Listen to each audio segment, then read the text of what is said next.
मध्य प्रदेश की आर्थिक राजधानी इंदौर की, जो शहर भारत सरकार के स्वच्छ भारत अभियान में लगातार 8 बार से नंबर 1 रहा हो, अव्वल रहा हो, उसी मध्य प्रदेश के इंदौर में जहरीले सप्लाई वाटर ने कई जानें ले ली। कई लोग काल के गाल में समा गए और इस पर जहां एक तरफ सियासी घमासान छिड़ा हुआ है, तो वहीं दूसरी तरफ इस मुद्दे पर हाईकोर्ट ने सख्ती दिखाई है। चीफ सेक्रेटरी को हाजिर होने का निर्देश दे दिया गया है और एक कहा गया है कि चाहे कोई भी हो, सिविल और आपराधिक जवाबदेही तय की जाएगी।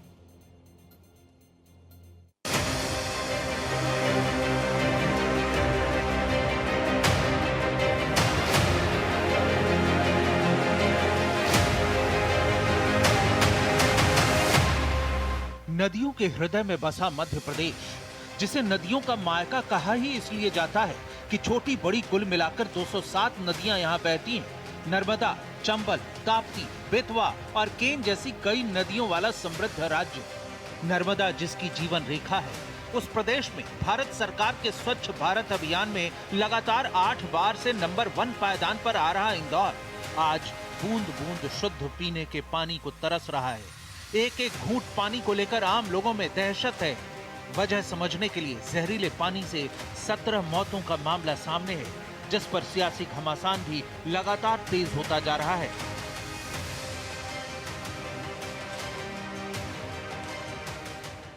अब इसे देखिए, जैसे एक झलक में ब्लैक कॉफी समझने की भूल मत कीजिएगा। इसे कांग्रेस के सोशल मीडिया हैंडल से पोस्ट कर दावा किया गया है कि इंदौर में लोगों को पीने के लिए दिए जा रहे पानी का ये हाल है। ये सिर्फ लापरवाही नहीं, ये सिस्टम की नाकामी और जनता की जिंदगी से किया गया अपराध है। एक तरफ सियासत तेज है, तो वहीं दूसरी तरफ मामले पर मंगलवार को एमपी हाई कोर्ट की इंदौर बेंच में सुनवाई हुई, जहां अदालत ने सिस्टम को कड़ी फटकार लगाई है। पूरे मामले पर डिटेल रिपोर्ट तलब करते हुए राज्य के चीफ सेक्रेटरी को वीडियो कॉन्फ्रेंसिंग के जरिए 15 जनवरी को अगली सुनवाई पर मौजूद रहने का निर्देश दिया है। अदालत ने सख्त टिप्पणी करते हुए कहा है कि इस घटना ने इंदौर शहर की छवि को गंभीर नुकसान पहुंचाया है। इंदौर ही नहीं बल्कि पूरे प्रदेश में स्वच्छ पानी जनता का मौलिक अधिकार है, जिससे किसी हाल में समझौता नहीं किया जा सकता। कोर्ट ने कहा, अगर जरूरत पड़ी तो दोषी अधिकारियों पर सिविल और क्रिमिनल जिम्मेदारी तय की जाएगी। इससे प्रभावित मरीजों का मुफ्त इलाज करवाने का निर्देश भी दिया है। बीते हफ्ते इंदौर में दूषित पानी से ऐसा संकट पैदा हुआ कि करीब 400 से ज्यादा लोगों को अस्पताल में भर्ती करवाना पड़ा, जबकि 150 से ज्यादा लोग अभी भी अस्पताल में भर्ती हैं, जिनमें 15 मरीज आईसीयू में भर्ती हैं, जबकि उल्टी दस्त के 38 नए मामले भी सामने आए हैं। याचिकाकर्ताओं के वकील ने कहा कि प्रशासन ने पहले की गई शिकायतों पर समय रहते ध्यान दिया होता तो इतने गंभीर हालात नहीं होते।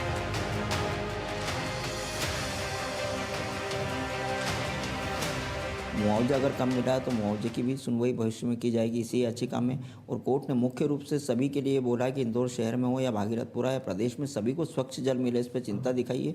और इसी के लिए कोर्ट ने 15 तारीख को अगली सुनवाई नियुक्त की, जिसमें प्रदेश के मुख्य सचिव को वीसी के माध्यम से कोर्ट में तलब किया है। दरअसल इंदौर के विकास के नाम पर आम जनता को ठगने और प्रशासनिक कामों में लापरवाही बरतने को लेकर सिस्टम में कितनी भांग घुली हुई है, इस बात का अंदाजा इसी से लगाया जा सकता है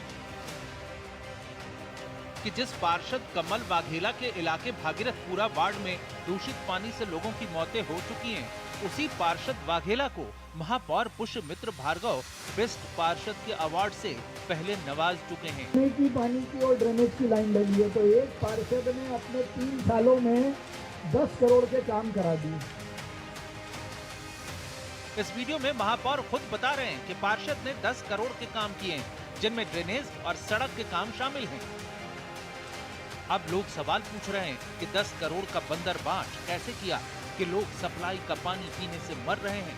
यही वजह है कि विपक्ष सत्ताधारी बीजेपी पर हमलावर है। ये पहली बार पूरी दुनिया में इंदौर शहर को कलंकित होना पड़ा कि जहरीला पानी पीकर हमारे परिवार के लोग दम तोड़ दिया। आदरणीय साथियों, उसके बाद भी भारतीय जनता पार्टी का हम और अहंकार अद्भुत और अकल्पनीय है।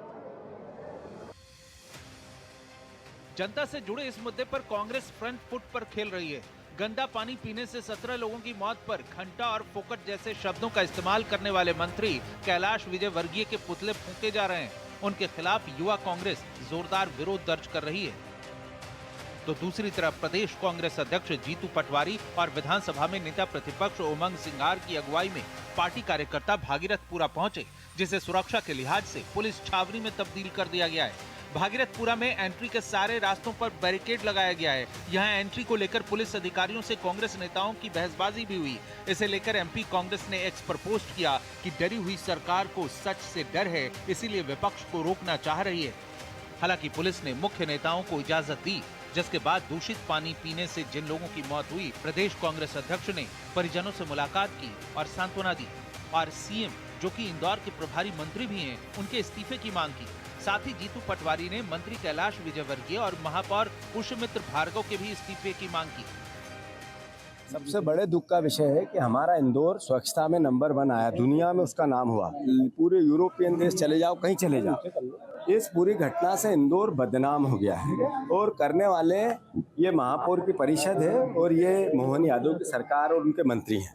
मैं समझता हूँ सबसे बड़ा दुख का विषय इंदौर के लिए 17 मौतों के साथ ये जहर जो पानी में दिया, पूरी दुनिया में मेरा शहर बदनाम हो गया।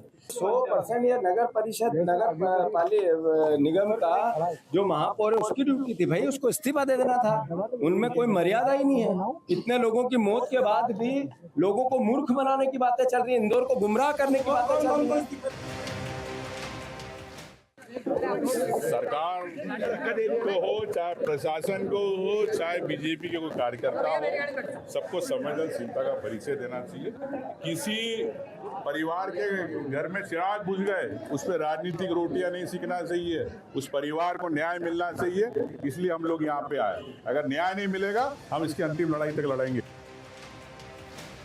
सत्ता पक्ष की तरफ से बयान कम हो गए हैं, नेता सियासी डैमेज कंट्रोल में जुट गए हैं, लेकिन सवाल अब भी बना हुआ है कि आखिर देश के सबसे स्वच्छ शहर में पानी का ये संकट पैदा कैसे हुआ। साल 2021 में इंदौर वाटर प्लस सर्टिफिकेशन पाने वाला भारत का पहला शहर बना था। इसका मतलब था कि सारा घरेलू और औद्योगिक गंदा पानी साफ करके ही बाहर छोड़ा जाता है। लेकिन आज पानी पीने से जो लोग मर गए, उनकी मौत की जिम्मेदारी तय करने का वक्त है। इंदौर से संवाददाता जय व्यास के साथ ब्यूरो रिपोर्ट, भारत एक्सप्रेस।